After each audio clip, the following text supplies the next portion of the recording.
What is going on, guys? Welcome back to the channel. In today's video, we are discussing the best Xbox Elite Series 2 controller settings for Halo Infinite. Alright, so this screen, if you want nothing else out of this video, here you go. This is your screen that you want to focus in on. But before I get to that, very quickly, going back to Halo, the only thing I want you to take note of in the controller settings is that the button layout that I'm on is on default, and thumbstick layout default. Everything else is negligible. I'm not going to go over it. I'm not going to go in detail on it, because this stuff is more of the basic settings, and this video is focused more on the Xbox Elite interface itself. Now, before we get into the video, guys, I do want to let you know that I am going to be streaming for the first time on Twitch from 8 CST Central Standard Time to 9:30 CST Central Standard Time.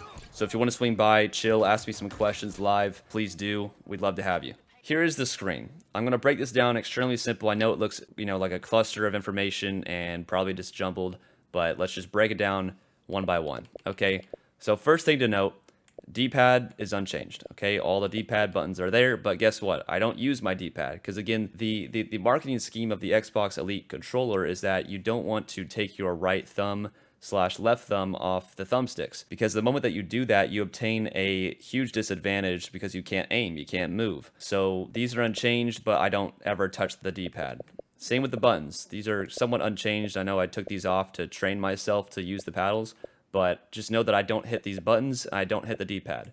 Okay, so all that is there, but I don't press them. Your bottom right paddle is going to be your easiest paddle to hit ever. So that is A for me. And A is to jump, all right? And then your second easiest paddle to hit is going to be your lower left paddle. That is going to be B, aka your crouch button, all right? This is super important because as you're strafing, going left and right, you should be spamming your B button, your B paddle, your bottom left paddle, which is your crouch button. You should be spamming that. You don't have to spam it as fast as possible, but you should be hitting that because it does actually stabilize your aim and make you a harder opponent to hit. In Halo, at least. Now, your upper right paddle is going to be your hardest paddle to hit, and so that is my X, which is reload, interact, functions like that.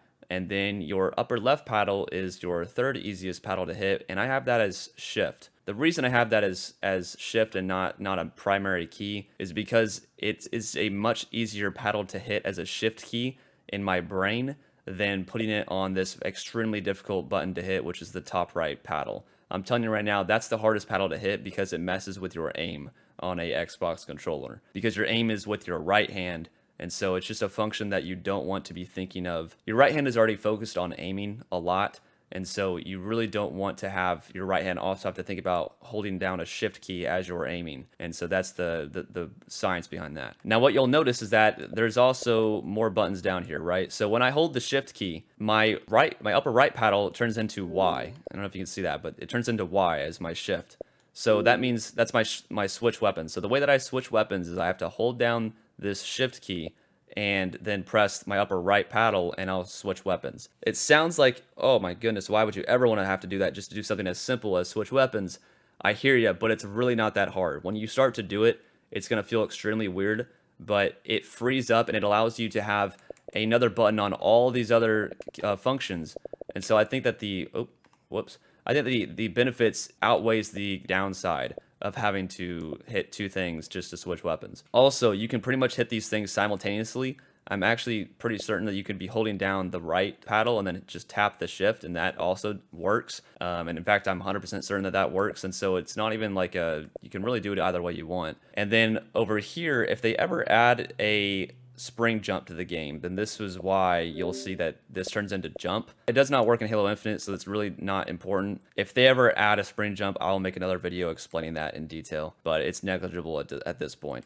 So moving around the left side, left stick is untouched, left move is untouched, and then you have your LT and LB. LT is untouched, RT is untouched. What starts to get interesting is the bumpers and this right thumbstick. So the left bumper is grenade. Okay, but when I hold my shift key, when I hold my upper left paddle, then my grenade button turns into my switch grenade function, right? So left on the D-pad, if you remember from the other screen, left on the D-pad is switch grenades. Again, when I press LB, I'll throw a grenade, but if I hold shift and hit the LB button, my grenade button, then it'll switch grenades. And so both grenade functions are on one button. And I think that that is an extremely smart thing to do in your mind.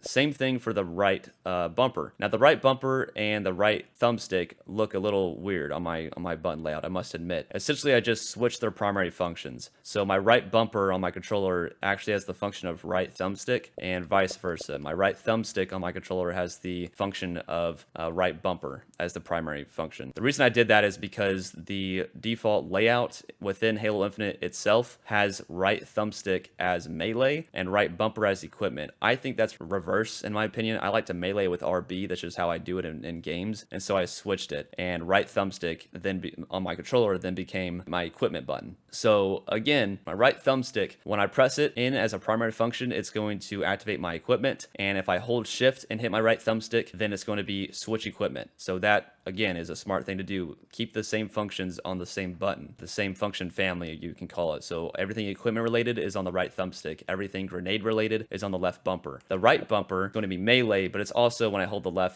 that shift button down, that top left paddle, then it turns into mark people / locations. And so this is, to me, it makes sense in my brain. Just this is probably the hardest one to train. You know, melee and marking don't have anything to do with each other, but it's a button that you don't press except for in very specific scenarios. Like meleeing, you don't press it unless you're up close with somebody, or I'll also use it to, in a very specific situation, mark people. It feels comfortable to do this while aiming, and so that is why I kept it on that right bumper. And again, it didn't mess with the other families of functions such as the equipment and grenades, so I think that it was a smart place to put that. With that said, guys, that is the entire video. I hope you did enjoy, and again, if you have any questions, leave them down below, and I will see you in the next one. Peace.